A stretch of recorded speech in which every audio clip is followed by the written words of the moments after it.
بسم اللہ الرحمن الرحیم۔ السلام علیکم۔ وہ دھیمی سانسوں کے ساتھ کمرے میں داخل ہوئی، مگر دل اندر سے شدید لرز رہا تھا۔ اسفند نے سر اٹھایا اور اسے دیکھا، مگر نگاہوں میں سرد برف جیسی بے حسی جھلک رہی تھی۔ اسے معلوم تھا یہ لمحہ آسان نہیں ہوگا، مگر وہ پیچھے ہٹنا نہیں چاہتی تھی۔ کمرے کی کھڑکی سے آتی شام کی روشنی دونوں کے درمیان عجیب سا بوجھ پیدا کر رہی تھی۔ وہ سامنے رکی، ہاتھ کانپتے تھے، مگر لہجہ مضبوط رکھنے کی کوشش کر رہی تھی۔ مجھے تم سے ایک بات کرنی ہے اسفند، بہت ضروری بات ہے آج۔ اسفند نے آبرو چڑھائے، جیسے اس سے پہلے سے معلوم ہو وہ کیا کہنے والی ہے۔ اگر پھر کوئی رکت بھری کہانی لائی ہو تو ابھی واپس چلی جاؤ یہاں سے۔ اس جملے نے اس کے دل پر خنجر کی طرح وار کیا، مگر وہ ٹوٹی نہیں۔ کسی اور سے نکاح سے پہلے تم مجھے طلاق دے دو اسفند، ابھی دے دو۔ یہ سنتے ہی اسفند تڑپ کر کھڑا ہوا، جیسے اس کے اندر آتش فشاں پھٹ پڑا ہو۔ وہ تیزی سے آگے بڑھا اور اس کی کلائی مضبوطی سے پکڑ کر دیوار سے لگا دیا۔ طلاق لے کر کیا کرو گی تم؟ کون چاہے گا تم جیسی لڑکی سے نکاح کرنا؟ اس کی آواز میں غصہ تھا، مگر اندر کہیں دبے خوف کی لرزش بھی موجود تھی۔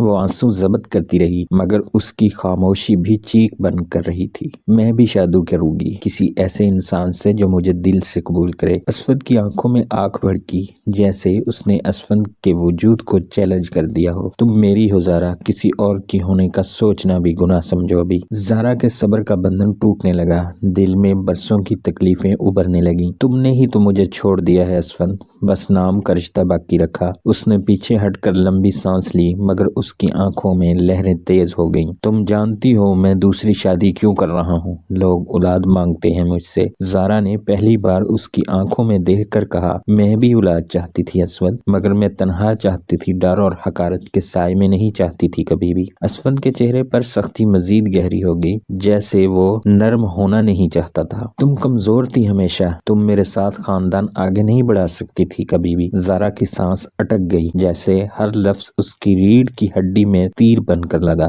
کمزور تو وہ ہوتی ہے جو اپنوں سے ڈرتی ہوئی زندہ رہتی ہے۔ میں تو اب ڈرنے سے انکار کرتی ہوں اسفند، تم سے بھی، اس گھر سے بھی۔ اس کے لہجے کی مضبوطی نے لمحے بھر کو اسفند کو خاموش کر دیا، مگر اگلے ہی پل اس نے دیوار پر زور سے مکہ مارا۔ آواز کمرے میں گونجی۔ زارا ڈر گئی، مگر اب وہ پیچھے ہٹنے والی زارا نہیں تھی پہلی والی۔ تمہیں میرا نکاح توڑنے کا حق نہیں، کوئی حق نہیں تمہیں، سمجھ رہی ہو نا؟ میری زندگی تمہاری مرضی سے نہیں چلے گی اسفند، آج سے ہر فیصلہ میرا ہوگا۔ فضا میں خاموشی گہری ہو گئی، جیسے کسی نے وقت کو روک دیا ہو۔ اسفند نے غصے سے سر جھٹکا، پھر ٹھنڈی آواز میں بولا، نکل جاؤ میرے کمرے سے۔ زارا نے دل تھام کر قدم بڑھایا، مگر جاتے جاتے آخری بات کہنی ضروری تھی، تم جتنا ظلم کرے گو اتنی دور ہو جاؤ گے میرے دل کی دنیا سے۔ اسفند نے پیچھے مڑ کر بھی نہیں دیکھا، جیسے وہ اس کے وجود کو رد کر رہا ہو۔ زارا دروازے پر رکی، اس نے آخری بار کمرے کو دیکھا جو اس کے خوابوں کا قبرستان بن چکا تھا۔ چند قدم باہر آ کر وہ رو پڑی،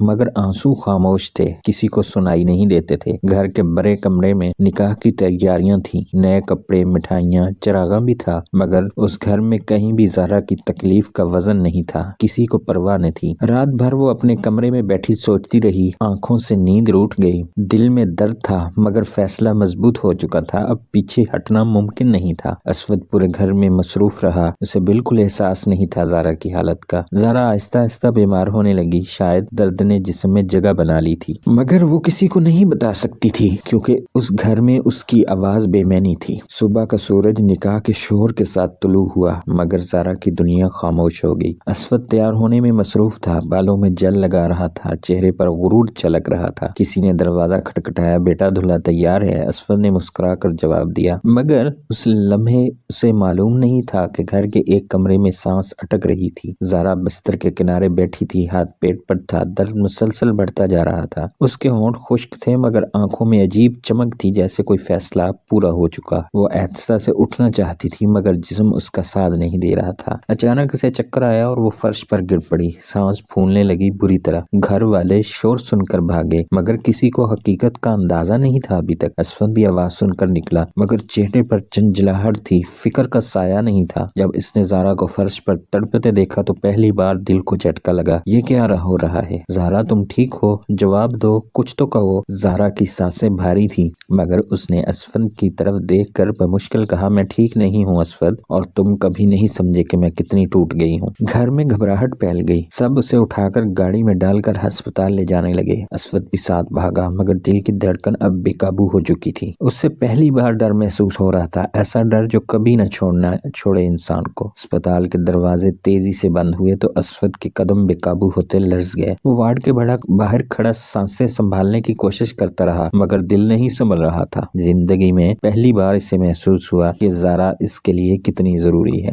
گھر والوں کے سوال، شور، بھاگ دوڑ سب اس کے کانوں میں دھندلے پڑتے گئے۔ وہ دیوار کے ساتھ ٹیک لگا کر بیٹھ گیا، ہاتھ بالوں میں پھنسائے بے چینی سے رو پڑا۔ کسی نے کندھے پر ہاتھ رکھا مگر اسفند جیسے کسی اور جہاں میں کھو گیا تھا۔ بیٹا گھبراؤ نہیں، ڈاکٹر دیکھ رہے ہیں، مگر اس کے لیے کچھ سنائی نہیں دے رہا تھا۔ ہوا میں دوا اور جنگ کی بو تھی، جیسے وقت خود ہمت ہار کر رکا ہوا ہو۔ ڈاکٹر باہر آیا تو اسفند جھٹ سے کھڑا ہوا مگر گھبراہٹ نے اسے ہلنے نہیں دیا۔ کیا وہ ٹھیک ہو جائے گی؟ بتائیں کچھ، خدا کے لیے کچھ کہیں ڈاکٹر۔ ڈاکٹر نے گہری نظر اسفند پر ڈالی جیسے اسے اس کی غلطیاں پڑ چکا ہو۔ اسے شدید ذہنی اور جسمانی دباؤ تھا، وہ بہت دیر سے تکلیف برداشت کر رہی تھی۔ اسفند کی سانسیں رک گئیں، اسے لگا جیسے کسی نے اس کا دل نچوڑ کر رکھ دیا۔ ہم اسے بچانے کی پوری کوشش کر رہے ہیں مگر اس وقت اسے سکون چاہیے۔ آپ لوگ اسے تناؤ نہ دیں ورنہ جسم مزید کمزور ہو جائے گا۔ سمجھنے بات۔ اسفند کے قدم ڈگمگا گئے جیسے اس کے ظلم نے خود اسے سزا میں دھکیل دیا ہو۔ وہ وارڈ کے شیشے سے زہرا کو دیکھتا رہا جو بے ہوشی کے عالم میں سانسیں لے رہی تھی۔ اس کے گال سفید پڑ گئے تھے اور آنکھیں اندر دھنسی ہوئی دکھائی دے رہی تھی۔ اسفند نے پہلی بار اس کی کمزوری دیکھی اور پہلی بار اپنی طاقت کمزور محسوس کی۔ وہ وہیں بیٹھ گیا، ہاتھ جوڑ کر رب سے دعائیں مانگنے لگا جیسے بچہ مایوس ہو گیا ہو۔ یا اللہ اسے بچا لے، میں اس کے بغیر کچھ نہیں، میں واقعی کچھ نہیں ہوں اس کے بغیر۔ اس کے دل میں پچھتاوے کی لہریں اٹھی جیسے برسوں کی غفلت ایک پل میں جاگ گئی۔ وقت گزرتا رہا، گھر والے بار بار پوچھتے رہے مگر اسفند کے کان بند تھے۔ اسے صرف ایک خوف تھا کہیں ذرا اسے چھوڑ کر ہمیشہ کے لیے نہ چلی جائے۔ کئی گھنٹے گزرتے گئے، ڈاکٹر اندر باہر آتے رہے مگر کوئی حتمی خبر نہ ملی۔ رات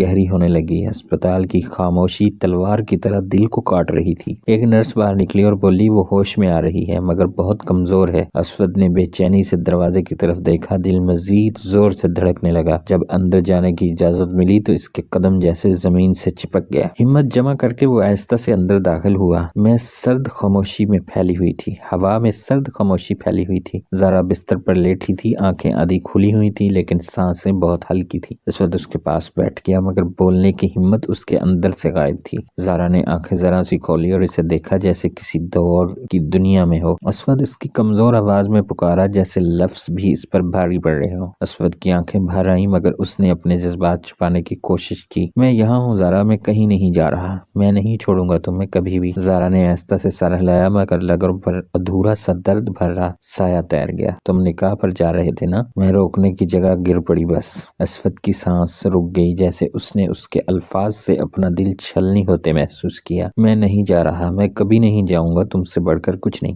زہرا کی آنکھیں بھر آئیں مگر وہ درد کی شدت میں پھر آنکھیں بند کرنے لگی۔ میں تھک گئی ہوں اسفند، میں برسوں سے اکیلی لڑ رہی تھی، تنہا لڑ رہی تھی۔ اسفند نے اس کا ہاتھ تھاما مگر ہاتھ برف کی طرح سرد محسوس ہوا اس کے لمس پر۔ مجھے معاف کر دو، میں اندھا ہو گیا تھا، لوگوں کے ہاتھوں میں باتوں میں آ گیا تھا۔ زہرا نے ہلکا سا مسکراہٹ جیسا سایہ دکھایا مگر جسم نے ساتھ نہ دیا زیادہ دیر۔ معافی دل سے قبول ہوتی ہے جب الفاظ نہیں عمل بدل جائیں کہیں۔ اسفند پر اس جملے نے گہرا وار کیا جیسے راکھ میں دبی آنکھ اچانک بھڑک اٹھی۔ میں بدل جاؤں گا، تم دیکھنا، مگر تم آنکھیں مت بند کرنا ابھی زہرا۔ زہرا نے نرم سانس لی مگر جسم نڈھال تھا جیسے زندگی اور موت کے بیچ اٹکی ہو۔ اسفند نے اسے بازوؤں میں سہارا دے کر اٹھایا مگر نرس نے فوراً ہاتھ روک دیا۔ براہ مہربانی اسے آرام کرنے دیں، جسم ابھی کچھ بھی برداشت نہیں کر سکتا۔ اسفند پیچھے ہٹ گیا مگر دل میں خوف مزید گہرا ہوتا گیا ہر لمحہ۔ گھر والوں نے نکاح کی بات چھڑی تو اسفند کا صبر ایک دم ٹوٹ گیا۔ میرا نکاح ختم، بات ختم، دوبارہ مت کہنا، زہرا میری بیوی ہے اور رہے گی۔ سب حیران رہ گئے جیسے انہوں نے پہلی بار اسفند کی گرجتی آواز سنی ہو۔ رات کے آخری پہر اسپتال کی کھڑکی سے ٹھنڈی ہوا اندر آ رہی تھی۔ اسفند نے زہرا کو سوتے دیکھا تو دل سے خود کو کوسنے لگا۔ میں نے اسے توڑا، اسے اکیلا چھوڑا، اس کا سہارا ہونا چاہیے تھا ہمیشہ۔ اس نے زہرا کے سر پر ہاتھ رکھا جیسے رب کے سامنے خاموش سجدے میں ہو۔ اگر اسے کچھ ہوا تو میں کبھی خود کو معاف نہیں کر پاؤں گا زہرا، کبھی نہیں۔ گھنٹے گزرنے لگے، ہسپتال کی لائٹیں مدھم ہوئی مگر دل کا خوف تیز ہوتا گیا۔ صبح ہونے لگی، سورج کی پہلی کرن کھڑکی سے اندر آ کر بستر پر پھیل گئی۔ زارا نے آنکھیں کھولی تو پہلی نظر اسفد پر پڑی جو رات بھر جاگا تھا۔ وہ لمحہ اسفد کے لیے دنیا سے قیمتی تھا، جیسے اسے دوبارہ زندگی مل رہی ہو۔ تم سوئے نہیں؟ زارا نے حیرانی سے پوچھا۔ آواز میں ٹوٹا ہوا سا لرز تھا۔ میں کیسے سوتا جب تم سانسوں کے لیے لڑ رہی تھی؟ میں کیسے سو سکتا ہوں؟ زارا نے ہلکی سی سانس لی، مگر دل میں اب بھی سوالوں کے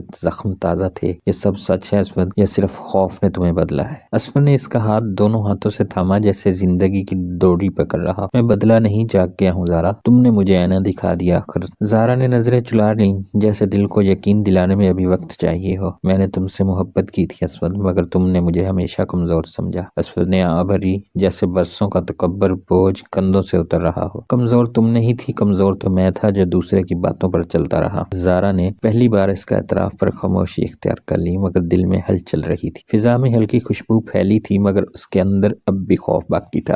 نرس نے آ کر کہا، مریض کو آرام چاہیے، برائے مہربانی زیادہ گفتگو نہ کریں۔ اسفد نے سر ہلایا اور بیٹھ کر اسے دیکھتا رہا جیسے پلک جھپکنے سے بھی ڈر رہا ہو۔ زارا نے آہستہ سے آنکھیں بند کی، مگر پہلی بار چہرے سے درد کا سایہ ہٹنے لگا۔ اسفد نے رب کا شکر ادا کیا کیونکہ اسے امید ملی تھی کہ شاید سب ٹھیک ہو جائے، مگر دل میں کہیں ایک سوال اب بھی کانٹے کی طرح چبھ رہا تھا۔ کیا زارا واقعی واپس اس زندگی میں رہنا چاہے گی یا اسے چھوڑ جائے گی؟ چند دن گزرے، زارا کی طبیعت بہتر ہونے لگی، مگر دل کے زخم باقی رہے۔ اسفد نے اپنی ساری دنیا چھوڑ کر ہسپتال میں ڈیرے ڈال لیے خاموشی سے۔ وہ ہر لمحہ اس کے پاس بیٹھا رہتا جیسے سانسوں کی ڈوری تھام رکھی ہو۔ زارا کی آنکھوں میں اب بھی تھکن تھی، مگر دل سوالوں سے تھک چکا تھا۔ وہ اسے دیکھتی ضرور، مگر اندر کا فاصلہ ابھی ختم ہونے کو تیار نہ تھا۔ ایک شام نرس نے کہا، زارا کو اب گھر لے جا سکتے ہیں اطمینان سے۔ اسفد کے اندر امید جاگی، مگر ڈر بھی اتنا ہی بڑھ گیا دل میں۔ گھر پہنچ کر زارا نے کمرے میں قدم رکھا تو یادیں یلغار کی طرح آئیں۔ ہر دیوار، ہر چیز، ہر خوشبو اسے اسفد کی سردیوں بھری نظروں کی یاد دلاتی۔ اسفد نے اسے پیچھے آ کر دروازہ بند کیا، مگر کچھ بول نہ سکا خاموشی سے۔ زارا بستر پر بیٹھ گئی اور چادر کو مضبوطی سے تھام لیا۔ خوف میں اسفد نے آہستہ سے کہا، اگر تم چاہو تو میں الگ کمرے میں رہ لوں گا زارا۔ زارا نے حیرت سے اسے دیکھا جیسے پہلی بار وہ اس کی خواہش سن رہا ہو۔ میں نے تمہیں ہمیشہ مضبوط سمجھا، مگر تم نے میرا درد کبھی نہ دیکھا۔ اسفد نے نظر جھکا لی جیسے ساری زندگی کی غلطیاں آنکھوں کے سامنے کھڑی ہوں۔ مجھے خود پر شرم آتی ہے، تم تکلیف میں تھی اور میں اندھا بنا رہا۔ زارا نے آنکھوں میں نمی چھپانے کی کوشش کی، مگر الفاظ گلے میں پھنس گئے۔ میں نے تم سے محبت کی تھی، تم نے مجھے ہمیشہ بے مول سمجھا اسفد۔ اسفد نے آگے بڑھ کر ہاتھ بڑھایا، مگر زارا نے فوراً ہاتھ پیچھے کر لیا۔ اس لمحے اسفد کا دل جیسے کسی نے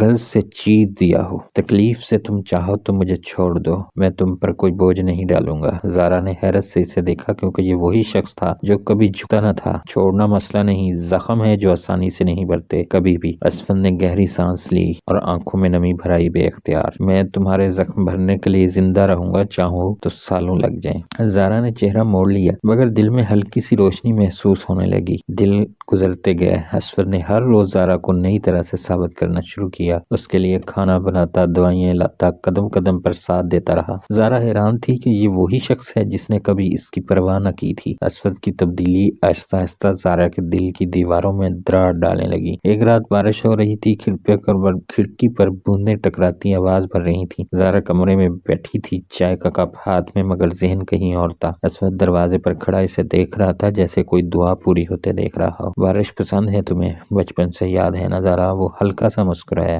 زارا کی آنکھیں پھیلی، اسے یاد آیا کہ وہ بات اس نے برسوں پہلے بتائی تھی۔ میں بھول نہیں سکتا، بس میں نے سراہنا بہت دیر سے سیکھا ہے۔ زارا نے نظریں جھکائیں، مگر دل میں عجیب سی نرمی اترنے لگی تھی۔ کیا تم واقعی بدل گئے ہو یا وقت کی تھکن ہے صرف؟ اسفد نے قدم آگے بڑھایا، مگر فاصلہ برقرار رکھا جیسے اس کی حد کا احترام ہو۔ بدلا نہیں، میں اصل میں تمہیں دیکھنے لگا ہوں زارا۔ پہلی بار زارا اس جواب پر خاموش ہو گئی، مگر آنکھوں میں نمی تیرنے لگی۔ بارش کی آواز بڑھنے لگی، موسم جیسے دونوں کی کہانی سننے بیٹھ گیا ہو۔ ایک بات پوچھوں؟ زارا کی آواز نرم تھی مگر دل کی گہرائی لیے ہوئے تھی۔ اسفد نے چونک کر سر اٹھایا۔ پوچھو تو جو کہو وہ سچ ہوگا ہمیشہ۔ اگر میں اس دن واقعی تمہیں طلاق مانگ لیتی تو کیا دے دیتے؟ اسفد کا رنگ ایک پل میں اڑا، دل میں بجلی سی دوڑ گئی خوف سے۔ ہاں دے دیتا، کیونکہ بے وقوف تھا، خود پر جیتا تھا۔ زارا کے چہرے سے آنسو بہہ نکلے جیسے برسوں کا بوجھ ٹوٹ کر بہہ گیا۔ اور اگر میں اب کہوں کہ ابھی بھی فاصلہ رکھنا چاہتی ہوں؟ اسفد نے سر جھکا لیا۔ میں تمہاری مرضی پر چلوں گا، تمہیں تکلیف میں نہ پڑو۔ یہ پہلا لمحہ تھا جب زارا نے درد کے ساتھ سکون بھی محسوس کیا۔ اسفد کی یہ عاجزی زارا کے دل کے بند دروازوں پر پہلی دستک تھی۔ وہ اٹھ کر